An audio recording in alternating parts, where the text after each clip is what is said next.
What's the real difference between a bull and a bear market? And why do these terms seem to confuse even seasoned investors?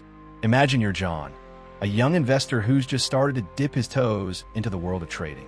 He's eager to learn, but every time he tries to understand the market trends, he's left with more questions than answers. John hears analysts talking about bull markets and bear markets, but to him, it all sounds like a bunch of jargon. He wonders, are these terms just arbitrary labels, or is there a real difference between the two? As John delves deeper into the world of finance, he discovers that the terms bull and bear actually originated from the way these animals attack. A bull thrusts its horns upwards, while a bear swipes its paws downwards. And here's the surprising part. These actions are actually metaphors for the way market trends move. A bull market is like an upward thrust, where prices are rising and investors are optimistic. On the other hand, a bear market is like a downward swipe, where prices are falling and investors are pessimistic. But what drives these trends, and how can John, as a young investor, make sense of it all? Let's follow John's journey as he uncovers the real difference between bull and bear markets.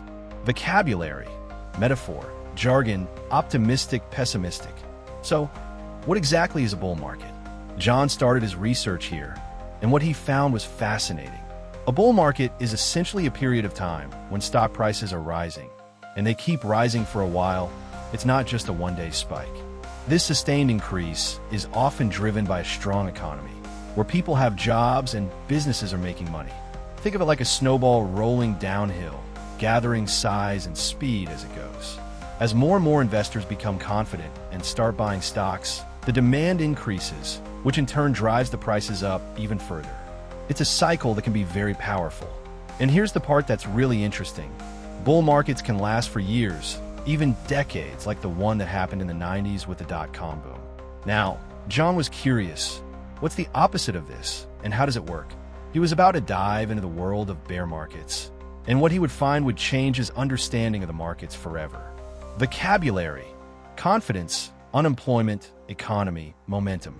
What happens when the tables turn and the market starts to decline, when the optimism that fueled the bull run begins to fade? John's curiosity leads him to explore the counterpart to the bull market, and he discovers that bear markets are essentially the opposite, marked by prolonged declines in stock prices. Imagine the snowball that was once rolling downhill, gathering size and speed. Now try to roll uphill, losing momentum and size as it climbs. This is what happens in a bear market, where the lack of confidence and economic downturns, such as high unemployment and reduced consumer spending, weigh heavily on investor sentiment. The mechanism is the same, but the direction is reversed. Instead of buyers driving up prices, sellers are driving them down, creating a self-reinforcing cycle of pessimism. And here's the part most people don't know. Bear markets can be just as prolonged as bull markets, sometimes lasting for years, and can have a profound impact on the overall economy. As John delves deeper, he starts to understand that recognizing the difference between these two markets is crucial for anyone looking to navigate the complexities of the financial world. Now, he's wondering, what triggers the shift from a bull to a bear market? And is it possible to predict when this shift will occur?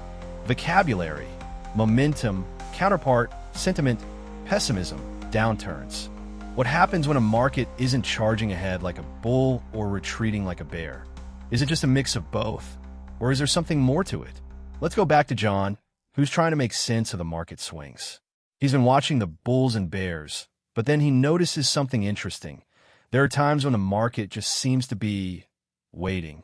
It's not going up, it's not going down, it's just fluctuating around a certain point. And here's the surprising part. John discovers that markets can also be in a neutral or sideways phase, where prices fluctuate but don't necessarily trend upwards or downwards. Think of it like a car idling in neutral gear, waiting for the next significant move. The engine is still running, but it's not going anywhere just yet. This sideways movement can be just as important as the bull or bear trends, because it can be a sign that the market is consolidating or preparing for its next big move. John starts to realize that understanding these neutral phases can be just as crucial as recognizing the bull and bear markets. And he's curious to learn more about what causes them and how they impact the overall market.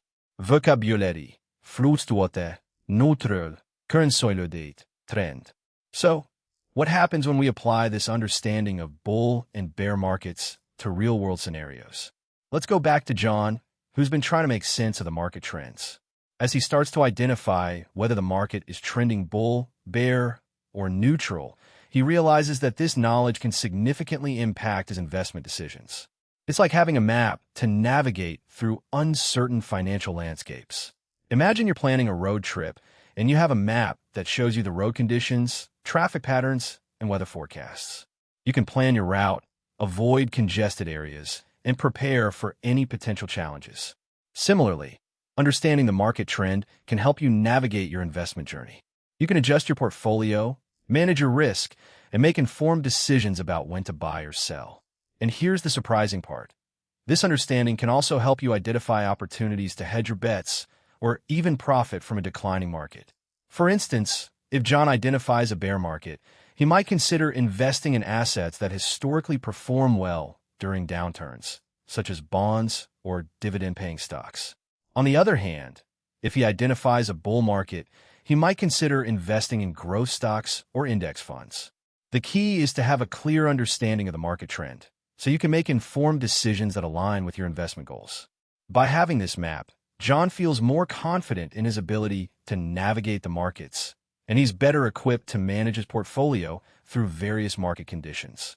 And that's a powerful feeling, especially when it comes to your financial well-being. Vocabulary, portfolio, navigation, uncertainty, trends, diversification.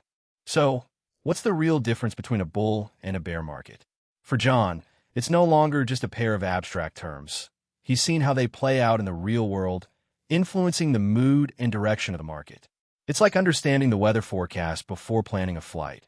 Knowing whether it's a bull or bear market helps investors navigate the financial skies. In a bull market, investors are optimistic, confident, and eager to buy, much like a bull charging forward. On the other hand, a bear market is characterized by caution, skepticism, and a tendency to sell, much like a bear protecting itself from potential threats. And here's the surprising part. These terms aren't just about the market's current state, but also about its potential future direction. By grasping the difference between bull and bear markets, John can now make more informed decisions, avoiding costly mistakes and seizing opportunities as they arise. If you follow John's journey, you now have a deeper insight into these often misunderstood terms, and you can apply this knowledge to your own financial decisions. If you'll never look at the market the same way again, consider subscribing for more explanations that decode the complexities of the market, helping you stay ahead of the curve. Vocabulary: optimism, skepticism, confidence, navigation.